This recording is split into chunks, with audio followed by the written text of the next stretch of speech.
Jason Lau, what a pleasure speaking to this young man. He is a strength and conditioning coach out of Vancouver. He focuses on rotational sports. So of course I'm a golfer. He's got great videos on getting the golf speed from 100 to 130 miles per hour. But we just have a great conversation on. He's a young man. He's in his late 20s. Excuse me, and how he's able to bring his passion to a business now, and what he did with discipline. He rebelled for a long time in his young 20s. He was in a disciplined household, disciplined area, and he rebelled against it. And in his words, he moved away from it to these other areas. But to me, it seemed like he got more discipline in what he did because he focused in other areas. It's very, very interesting perspective and what motivates him. And how he measures success. This is a really interesting conversation with Jason Lau. I really enjoyed it. I look forward to meeting him face to face. But a great discussion. I know you're going to enjoy it. Thanks for listening. Hi, I'm Joey Pinz. People ask me, how did I lose 130 pounds? The quick answer is always discipline. I started my business, wasn't paying attention to my health, was eating too much, drinking too much sweets. My daughter was born. Next thing I know, I'm pre-diabetic. I have hypertension. I knew something had to change. Discipline. I, like many of you, have faced many challenges in your career, in your family, in your life, in your faith. How did you attack them? How did you approach them? How did you solve them, hopefully? It all had to have some degree of discipline. I'm also asked, how did you found and start a tech business that lasted over 25 years? Discipline. I was committed to it, enjoyed technology, didn't enjoy some aspects of it, but knew it was necessary. Discipline. Our podcast mission: how do we use discipline to better ourselves and society? Join me, please, as I talk to interesting people and discuss how they use discipline in their family, in their passion, in their careers, and how it helped them. Our podcast vision: growth through learning from others. Joey Pin's Discipline Conversations. It'll be light and serious. Join us, please. Thank you for consideration. Jason, thank you so much for doing this. Really appreciate your time. So, strength and conditioning is increasing your golf swing a matter of strength? Well, with that, it's a mixture of all. So strength is a way of you being able to produce as much force as possible. Now, we would also use modalities like ballistic and jump training or plyometrics to help increase rate of force development. So strength itself is not just going to um, help you. It will help you if you're a beginner, but as you get more towards the intermediate, as your training age starts increasing, as you get further into that uh, your experience, as you further your experience, you need different forms of modalities. Now there are things like a lot of people say strength is a foundational quality to have for any form of athletes, right? And it is true, but that doesn't mean you only need to train strength. You can do something like concurrent training, where we would train multiple qualities at the same time, or within the same session, or within the same training block. Hmm. And that is concurrent training. So when people come to you, do they have a particular goal in mind? Like, I know you work with volleyball, hockey, you work with Mhm. handball, baseball, dodgeball. I happen to be a golfer, but do they have a particular kind of goal in mind? Well, a lot of times it's a very simplistic goal. For example, I want to be faster on the court. I want to be better conditioned. Or for golfers, because it is a very anaerobic focused sport, like a power sport, Hmm. a lot of them are here for increasing or hitting further on their drives or on their irons, for examples, on their approach. Um, with that, I do also explain to them that there are other qualities that you will need. For example, you need to be healthy first and foremost. That's like Mm. a basic human function.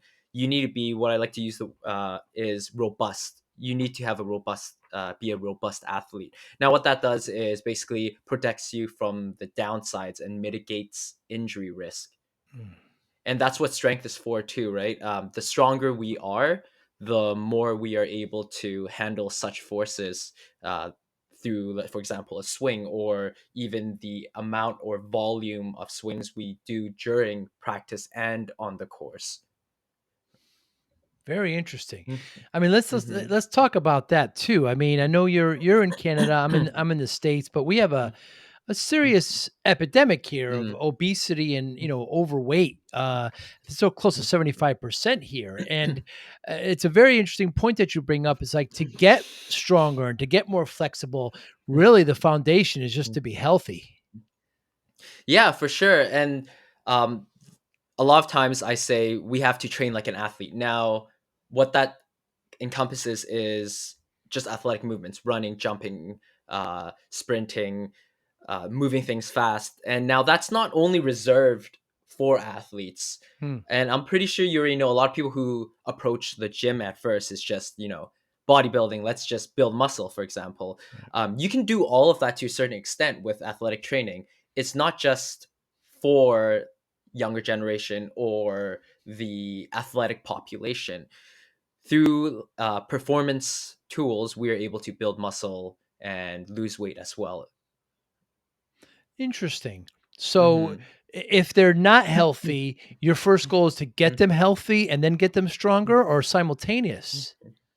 It is simultaneously. Now, that goes into what we talk about, like discipline, right? Right. It's to put in habits. And a lot of people, when they go onto a diet or start their fitness journey, they're very black and white in their approach. For example, they say, okay, I have to cut out all these foods. I can't eat them. I have to, eat at this diet plan and whatnot. And I'm not the biggest advocate for that, Hmm. because it's a huge thing, is it's not sustainable. And Right. I'm all about sustainability. You can do it for, let's say, several months, right? But a lot of people, especially in Vancouver, it's a huge like food scene, Yeah. right? Great food. And oh, for sure, Yeah. like a lot of people get enjoyment from eating food. Now, that's where I teach people the 80-20 rule. So let's say we look at it from a 7-day perspective. 80% of your 7 days should be, you should be eating in terms of like having a healthier mindset and whatnot. And then the other 20, or maybe some people even go just 10%, they just have like a day where they socialize, they go out and eat, they don't really look at what's in their food that they ordered. They're just there to enjoy themselves. Because when we're too strict with a lot of things, I find it, like I said, it doesn't become sustainable and people break eventually. And Right. I've had those moments. For example, like very personal story of mine. Um, I've competed in powerlifting Hmm. for about like 3 4 years, 3 years. My first meet, I cut about 10 15 pounds into a weight class because I wanted to be competitive. Everyone around me told me not to, but I wanted the BC records. So I ate at a deficit, and I was very strict with my diet. And after that, I decided to jump a weight class up. So I decided to gain 15 pounds over a course of a year and a half, because it was a lot healthier for me. Now, going with that, and I have a high metabolism too, so I had to force myself to eat a lot. Hmm. Now, both sides of the spectrum, when I'm too strict, I end up binge eating, for example. There'd be moments where, let's say, after a meet, I would be eating, let's say, whatever I crave. For example, for me, I have a huge sweet tooth, so I would be eating a lot of sweets in one sitting. For example, what I did once was I had a dozen donuts. On top of that, I had two bubble teas and a full cheesecake. Nice. And halfway through, oh, it's not nice. Definitely not. No, like halfway through, you feel disgusting, but Yes. it's like I started, I just needed to satisfy the action of stuffing my face Mm. because I've been so deprived, right? And like that goes towards like discipline and sustainability, because you have to be disciplined in terms of reaching your goals, but you also have to be disciplined in making it last, Mm. making whatever habits you um you like implement last. So a lot of people, when they think that when you have to start a habit, it has to be, you have to do this, like there's no way you can break this, and they're a little too hard on themselves. And what I urge a lot of people to do is make time for where you can just back off and enjoy yourself. Because with discipline, habits, and any form of training, we're here for the long term. It's not a short term kind of thing, right? Yeah, it's a complete shift. You Mhm. know, I lost a lot of weight. I found Mhm. myself, Yeah. 240 pounds, and Mhm. so I didn't I pretty much kept everything I ate before, but just cut it in half. I did get rid of Mhm. all the sweet drinks, right? All the soda, For that was sure. all cut off because that's just silly calories, I like to call it. You could just 100%. do Yeah. without it. You could just. I had a lot of iced green tea at the time and a lot of water. Mhm. I thought that was a nice, well, 0 calorie substitute. But I Mhm. didn't do anything drastic like Yes. less than Mhm. 400 calories or something Mhm. crazy like that. It's just Mhm. not sustainable. And then you'll relapse. I know so many people who lost a lot of weight and just gained it back. Oh, for sure, and it happens a lot, especially what I find for bodybuilders too. They go on a diet, they do the show, and after that they binge, and they're supposed to actually slowly increase their calories and like recomp their metabolism and kind of like in a way fix it, right? Like Mm. in better for worse terms, and kind of bring them back to like maintenance levels and get their body used to it. But a lot of people can develop eating disorders through that, through Wow. like not properly recomping their metabolism or body back to regular maintenance, right? And that's where, for some people that I've heard, is that they have eating disorders that come out of it. They have huge weight gain because you're so used to eating at a lower amount of calories, and you have that sudden surplus, right? Mm. It's like it's like you're drinking from for example, you're drinking from a cup, and you just slowly go down in size for the cup, and then suddenly you just want to drink more water, and maybe the cup you're used to drinking is about 250 milliliters, or let's say 6 ounces, for example. And then from there you just drink 10 ounces every day. That's going to cause some sort of bloating or overspill. You can't even fill the cup with Hmm. it's going to overfill, right? So same thing goes towards drastic measures for diet and habits. Yeah, Jason, I feel compelled. You're talking about bodybuilding, what's going on with the Olympics now. How serious of an issue is, with doping and steroid use in that arena? Is it significant? You know what? I don't have anyone at that level, and I then that's a goal I want. I want someone to be competing at the top level, an athlete that I'm coaching for sure. That's something I'm working towards. Um, But I think in the competitive world, with all the nations or some of the nations actually using some form of doping, I wouldn't be surprised. Hmm. And it's like, if someone has that edge, I wouldn't blame other countries on using it. It's become such a um, common thing now. Hmm. For example, I mean, if you look at the MLB, a lot of people in the past have been caught doping for sure, right? And it's it's so accessible. For example, at one of the old gyms that I first started out in, it's like a very sketchy gym. Like a lot of people were on something, Wow. and it's so easy to obtain nowadays that it becomes recreational use. No Hmm. matter like how heavy of a dosage you're using or how light, anyone can get something, Right. right? So I don't blame them, and honestly, it's actually, for me, it's actually very interesting in seeing this kind of stuff. For example, I'm not sure if you've ever seen the Netflix documentary called Icarus. Unbelievable. Wonderful documentary.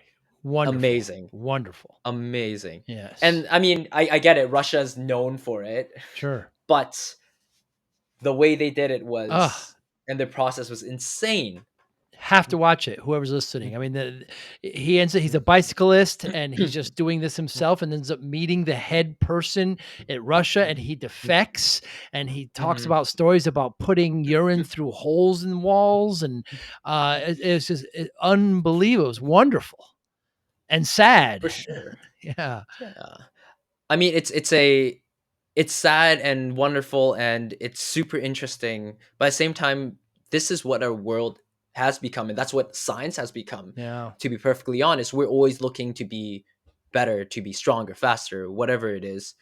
And when you're at that kind of level, there are 100% some people that aren't doping and they're just genetically amazing and they put in that hard work. They go in, day out. But sometimes when you need that extra edge, I can understand where Mm. people would resort to doping, right? And the way they keep samples for weeks and months because new technologies will be released that could find them. I mean, even with Lance Armstrong, I think it was revealed in that documentary how Mhm, they went the first 18 spots in the Tour de France and the last one were all doping. You had to go 18 spots mhm. before you didn't find somebody who wasn't. I mean, For sure. uh, so I mean, when it comes to strength and conditioning, which is your wheelhouse, which is your focus, which is your discipline. I mean, certainly the drugs can help in healing once you get hurt. They can help there. Oh, for sure. It will definitely help in terms of just like Recovery. physicality wise, recovery. But Yeah. at the same time, I haven't dealt with or coached anyone that has been doping, and that's another. There's a science to it because these guys can recover faster. These guys are stronger. Have like it like they whatever we learned in terms of like the law of the human body, for example, like that goes out the window when you start doping, right?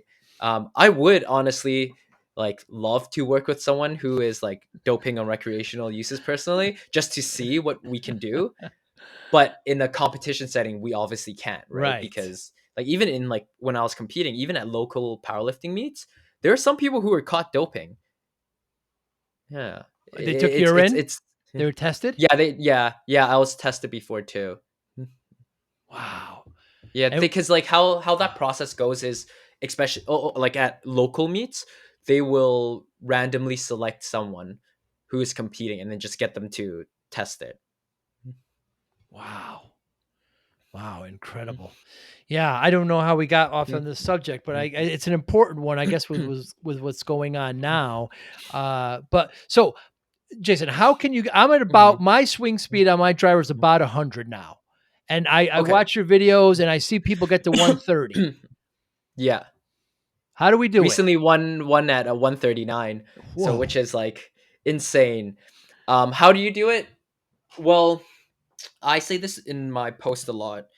First and foremost, number one in the priority list is the most specific thing you can do to your sport is sport practice comes first. Mm, You go into the range, you get a coach, you do what you need to do, master your swing, and golf is a basically relatively a one sporting action sport, hmm. but it is so technical. There's such a it's unforgiving. There's such a low threshold for error because if you hit the ball wrong, like on your club, it's going somewhere else, Right. right? And it could affect how you play on the course. Now that's the thing. Sport practice comes first, and a lot of people, like in a technical sport, the more technical the sport is, the less strength and conditioning matters or plays a Interesting. part.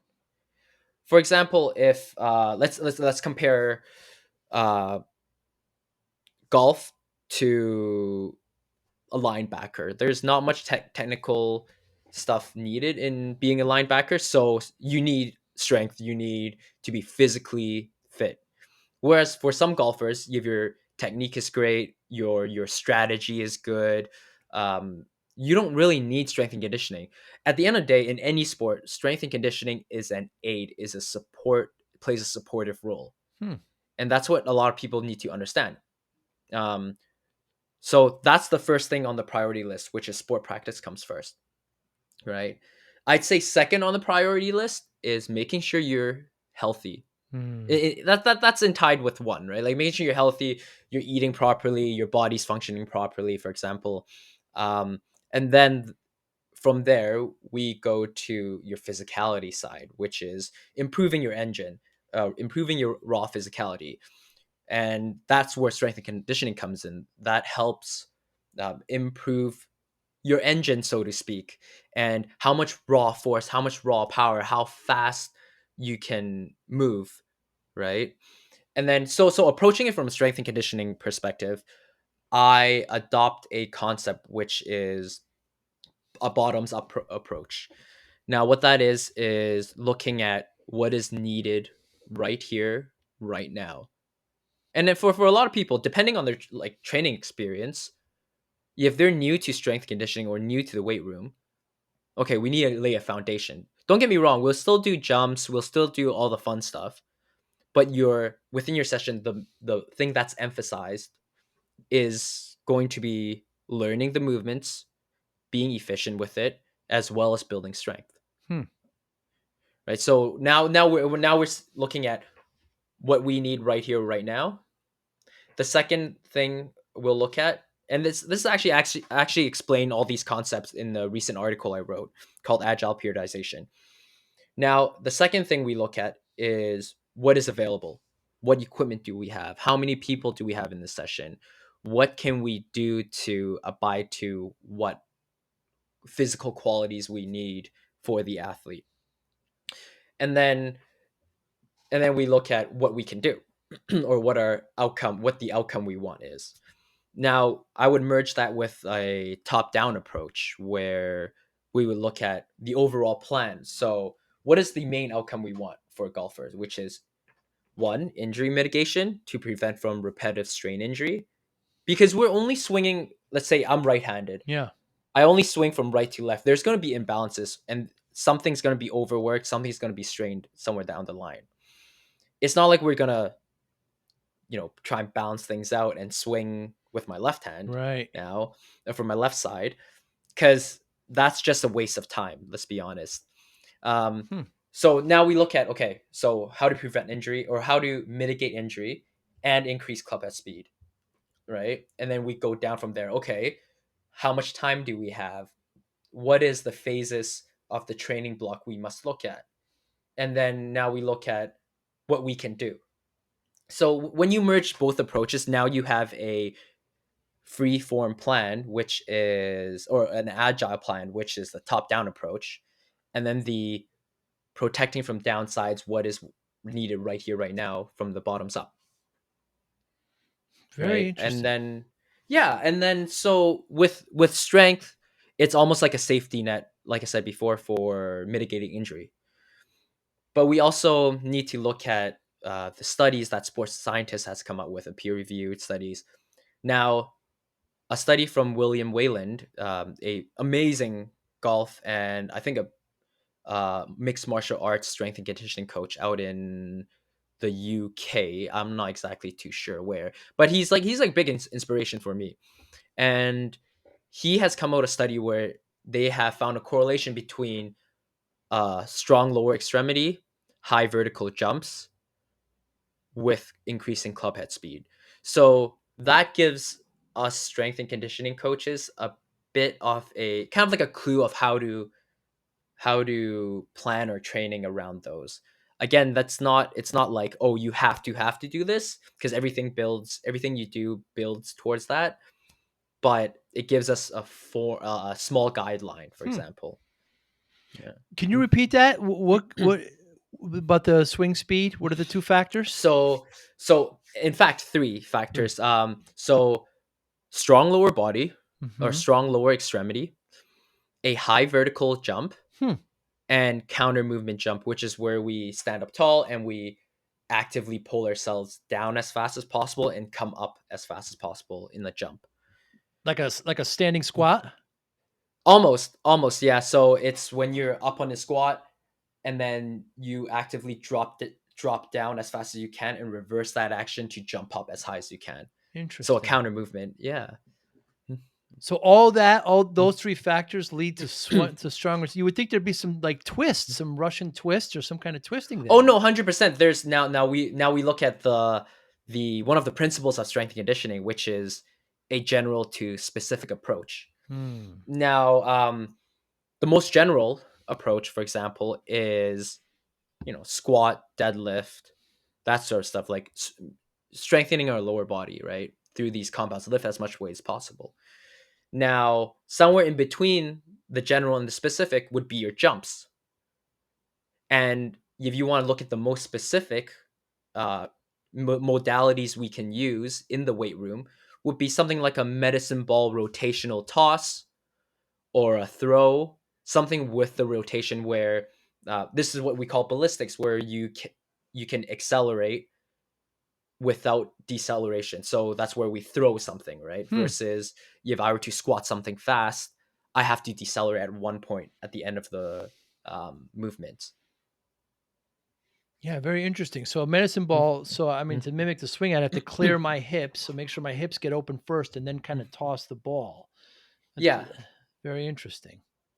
And a lot of people with medicine ball work um, think that, oh, I have to go heavier and heavier. Hmm. It's actually not really the case, because if, let's say, you use a medicine ball that's about 15 to 20 pounds, there's a certain point where our skill acquisition starts degrading because we have to compensate for the weight. And Hmm. now this is where we call it could be considered as a no man's land, where we are doing not enough weight to make physical adaptations, but we're doing too much weight where skill acquisition is altered or lost. Interesting. So I'm pretty sure, like, you've seen back in the day, there some people fall into what we call the sports specific trap, where they would do a swing with, let's say, I don't know, a resistance band attached to something. That falls into the no man's land, where you're not doing enough for physical adaptations, but you're doing too much that it messes with your skill acquisition. Hmm. Now, for medicine ball, I like to keep it a little lighter for the tosses, so something anywhere 10 pounds or lower. And as they go into, let's say, they go into a they're in season for golf, or they're like touring, for example, I would actually get something lighter and get them to throw it with intent behind the ball. So, for example, my cue I like to give to my athletes is, we're throwing it or tossing it into a brick wall. I tell them, I want you to break through the wall with the ball. Hmm. Now, it's not just like a half throw, right? They're Right. actually throwing it with as much Force. power as they force as they can, right? And then I would watch how the ball impacts the wall. If the velocity starts dropping significantly, then we like cut it right away, because we're just here to do enough to make adaptations, but not like train them until they're super fatigued, they're crawling out of the gym. We're just here to Hmm. do enough to work to create adaptations while not being too invasive to their sport practice. Because if you go into practice sore, hurting from the gym, you're not going to have the best practice. And Right. again, it brings me back to the point of sport practice comes first, right? Technique, Mm-hmm. strategy.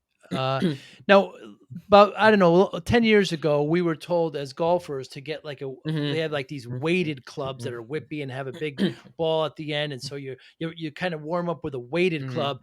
And we were told within the last couple of years not to do that anymore and actually use lighter, whippier, just shafts to get your swing speed up, and that's Yeah. better. What's your thought on that? So I like both approaches. It's very situational. I would probably use the heavier one. Hmm. Like, okay, just a disclaimer out there, I'm no golf coach. Hmm. I look at the strength and conditioning side. I'm not a skills coach at all, Right. by any means. I'm terrible at golf. I try, but I'm terrible. Um, But I like from a strength and conditioning perspective, if you need something to help sequence you and with some weight behind, the weighted club might actually help. Or Hmm. if you want to build speed, you can use something called a speed stick. I'm pretty from Super Speed Golf. That's exactly That what I was is, referring to. Yeah. yeah, it's only a couple grams lighter, and it works because it helps like you to fire your like your muscle fibers and neuromuscular stuff Sure. just as fast as possible, right? It's almost like a primer if you think about it. Now, I don't have my hands on any of those clubs just yet, but it is definitely something that I've been looking into using into training, and it works. There's clear evidence that it actually works, and it's similar to in the gym. We sometimes do band assisted jumps for the same reason. You're lighter, you higher velocity work. Same principles applies to the super speed golf speed sticks.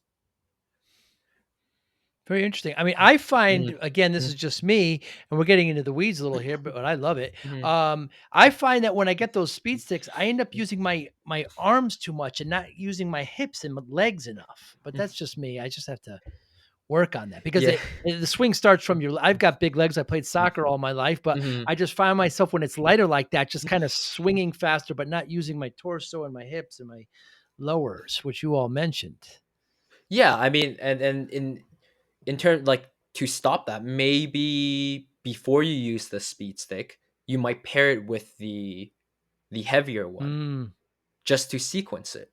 For example, um, I might be wrong, and I encourage anyone or any skills coach in golf to message me and discuss it because like this is something that I'm like very passionate about, and I do want to talk to someone about it. mm, And it's a very interesting like concept to use, and especially I have that same problem where I like in the gym we to move things fast we have to be super tense, right. but in golf it's completely different. It Yeah. starts from the ground up. Our upper body kind of just follows through, Yeah.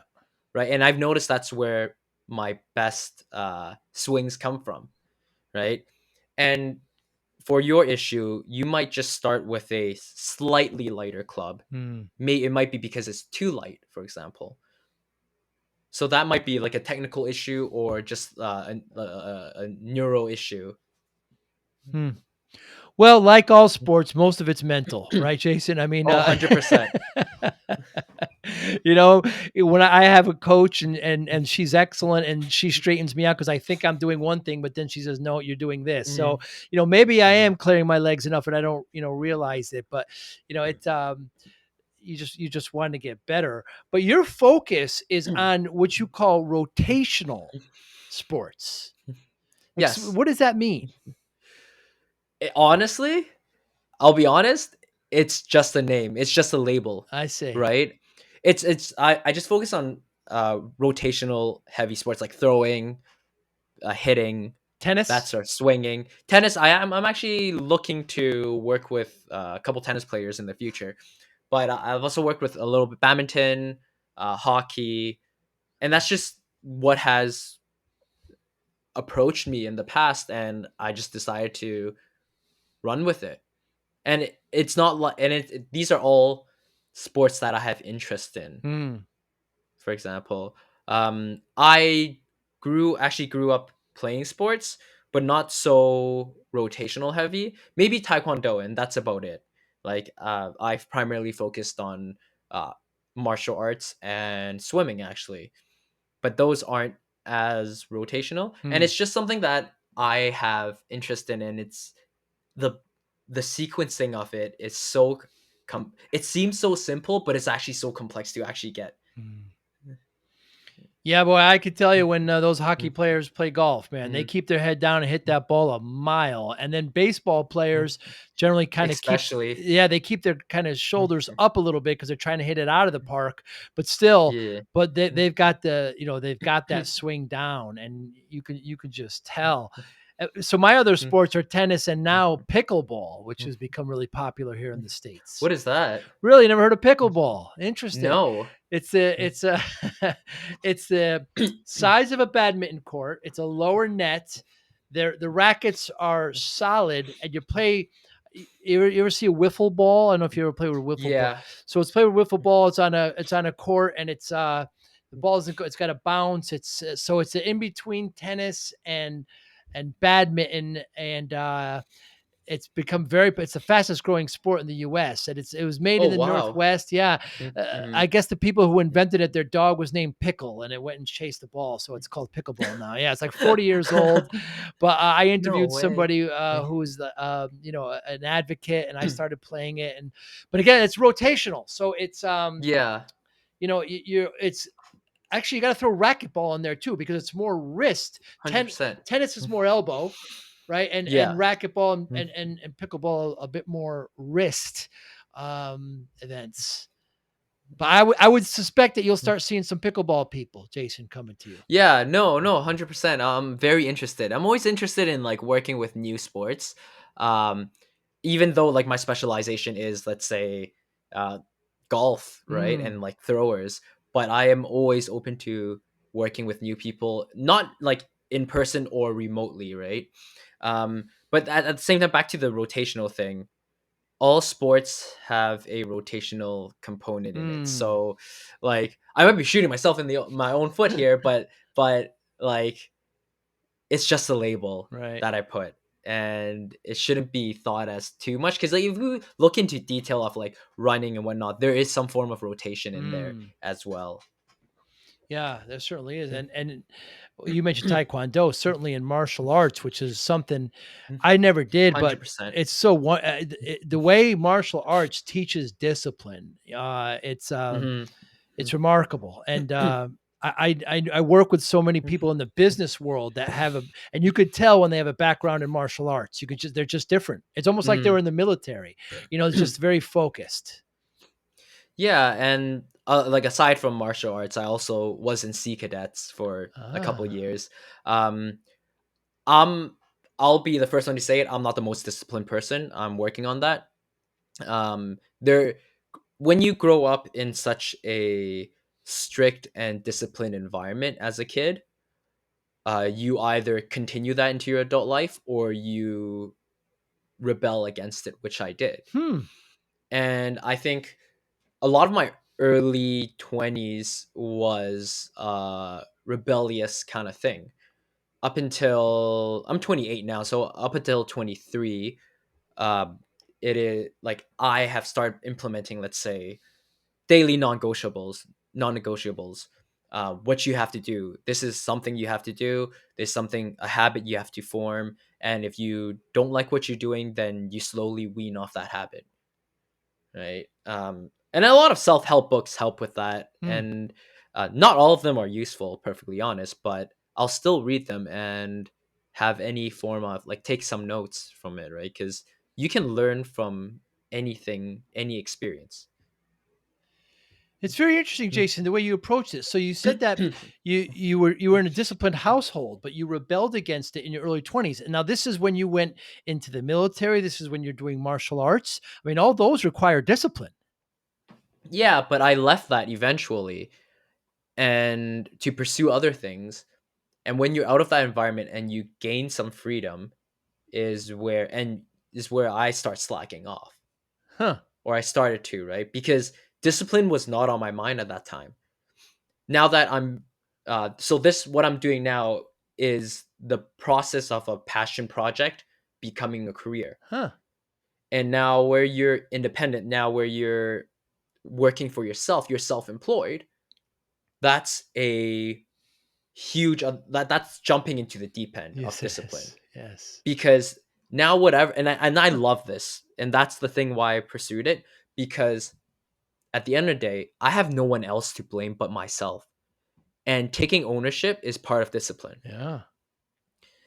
and that is very exciting to me because now many factors not all factors but many factors are somewhat within your control. And when you have that form of control, it's it's nice, yet it's stressful. Mm. So it's a double-edged sword. You can use that stress to push yourself or motivate you, whatever. But it's like they say, and I'm pretty sure you've had guests that has said this, is like you can be motivated to do something, but motivation doesn't last. No. Discipline does, Mm. right? So that's something I'm striving towards, especially, as a person who's working on their own business, working on their own career. At the end of the day, it's my within my hands to make this work, right? Certainly is, Jason, Mm. and I sense your passion about it, and it's inspiring. So when Thank you. when you were rebelling in those younger 20 years, was it did you actually, and I just love this topic. Did you actually say, "Hey, I don't like the discipline that was projected onto me and forced upon me, and I'm rebelling against it"? Is that kind of what your mindset was? Oof. I think I formed a kind of mindset where it's like, if someone's going to tell me at the time, I formed a Of mindset where I course. said, if someone was going to tell me to do something when I've already know I like should do, I'm not gonna do it just to spite Uh, them. And youth. that's like youth. That's Yeah, youth. yeah, like That's youth. going through. Hubris. Yeah, Yeah. exactly. It Yeah. is what it is. Yeah. And like ego is the enemy at the end of the day, Right. right? But it's something that's Hmm. been ingrained into me so many years of being rebellious that like even to this day there's sometimes where I will fight that. It's like I'll like thankfully I'm old enough now to catch myself sometimes when I do it, and it's like, okay, now you're just being unreasonable. A lot of times when I get criticism, it'd be, it's this person's problem, it isn't mine. Right. Like I'm fine. But now I would let it simmer a bit. I would think, okay, what is making them say this? What can I do better? And am I doing this at the best of my abilities? Or how can like, if I do incorporate what they said, will it help? Is it reasonable? And there's no harm in trying that for sure, because what if a suggestion or a comment someone made, no matter how poorly delivered it is, and it hurts your ego a bit, Mm. could help. Like I said, life is full of learning opportunities. You just need to know where to look. Yeah, it certainly does. And for you to turn this passion into a career, into your Mhm. baby now, into a corporation, into a movement, were there people who said that you couldn't do it and it further motivated you? 100%. It's definitely at one point. My family did, because Mm. this project is, or this career is about 3 years old. Like seriously, 3 years. And considering what the world has gone through in the Right. last couple years, Yeah. uh, it was like it was very very demotivating, because you see your clientele build and see them all drop off like that. Mm. It's very stressful, and don't get me wrong, like I've went through like that pushed me into some sort of like mental break where it's like, all right, what are you doing, and is this even worth it, or do we ride this out?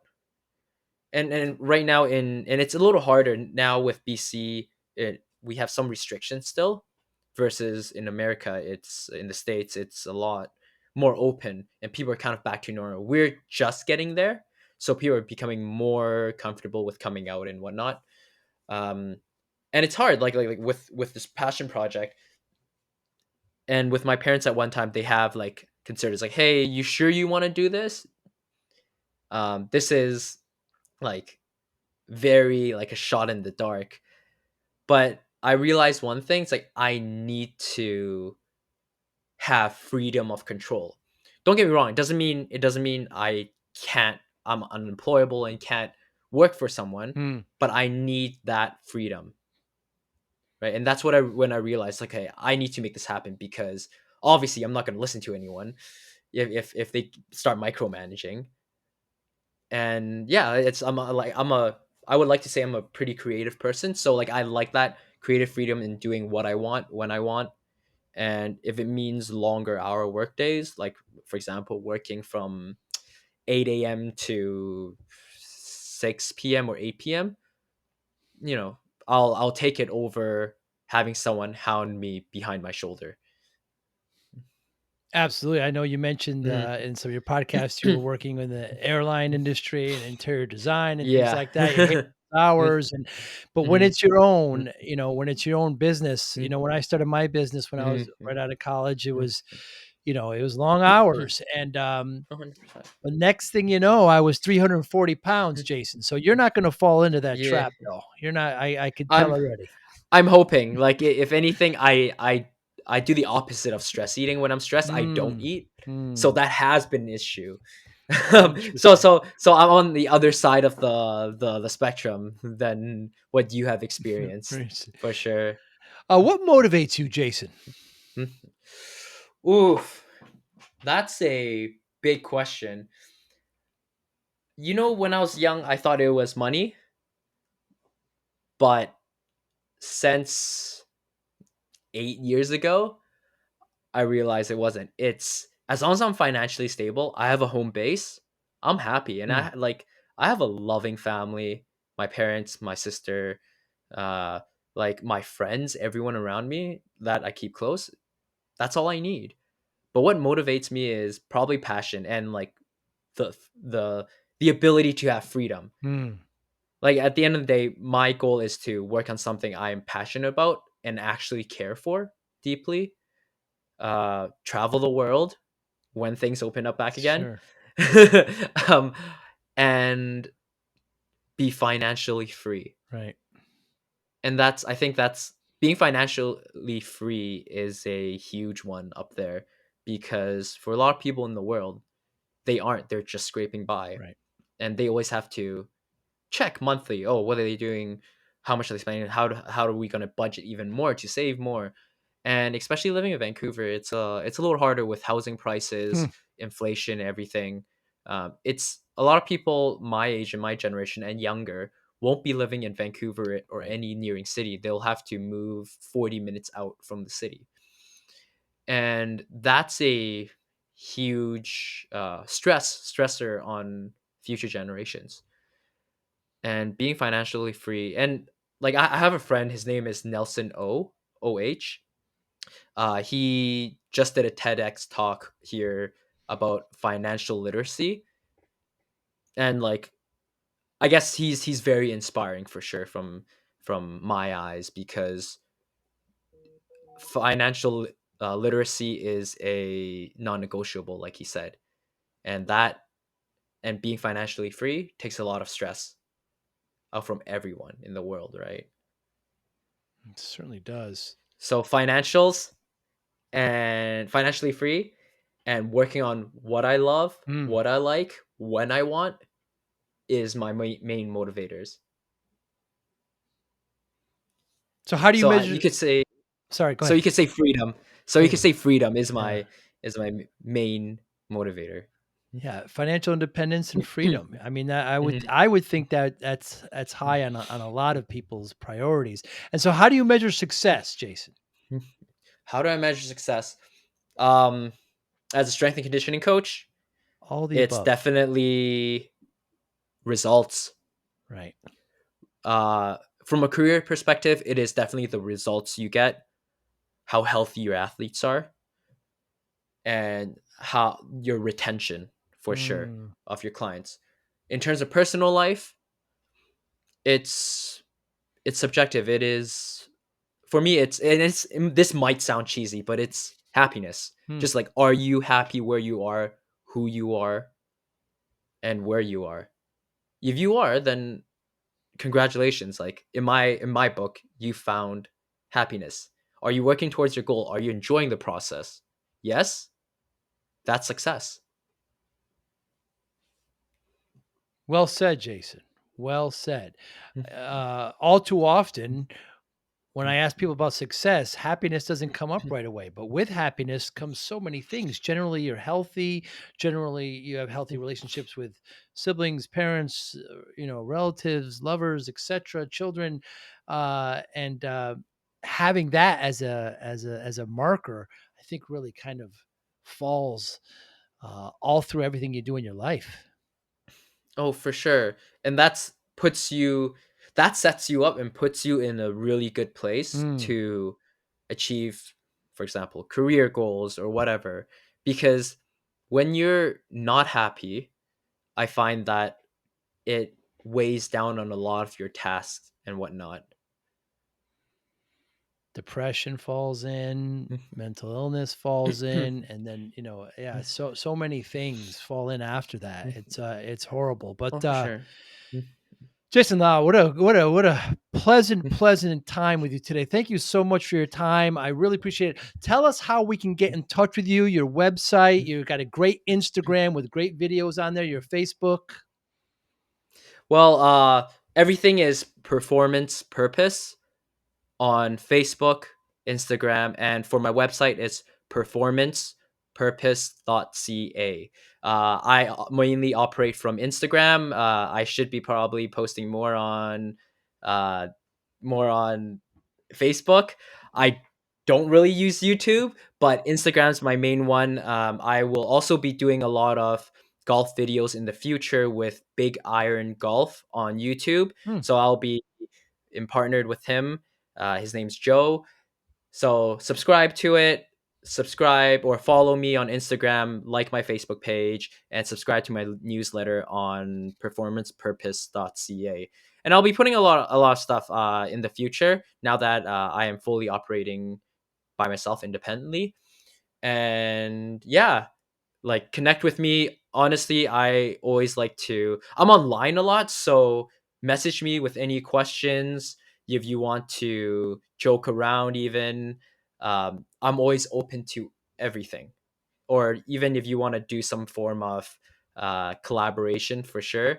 And also for all the golfers out there who want to get in the gym, I have a product or a program out called Top Dog That's right. program on my website, as well as in person and remote coaching is coming soon. Very, very cool, Jason. It was such a pleasure to meet you. I hope one day we get to meet face to face and have a cup For of sure. coffee. That'd be great. That'd be amazing, Joey. I'm looking forward to that. Thanks again so much. You be well. You too, Joey. Thank you. Thank you for listening and or viewing Joey Pinz Discipline Conversations. Please share this episode with one or two of your friends who you think may benefit from the episode. Our website, www.joeypins.com. There you'll find lots of resources and you could join our mailing list. Please follow us on all our social media, Instagram, Twitter, and Facebook. Podcast information, the video version of our podcast is on YouTube. Please subscribe. Audio is on all major podcasting platforms. Please follow them. And if you like it, please consider giving 5-star rating. Would really appreciate that. Would you like to financially support the podcast? You can go to our Patreon site. Consider $5, $10, or $20 a month. There's all kind of plans that we have there. There's like a one-time payment. What is this podcast episode worth to you? $25, $50, $100, $500, $1,000, $5,000. You be the judge. You can go to our PayPal account to do that as well. Thank you again for listening or watching Joey Pin's Discipline Conversations.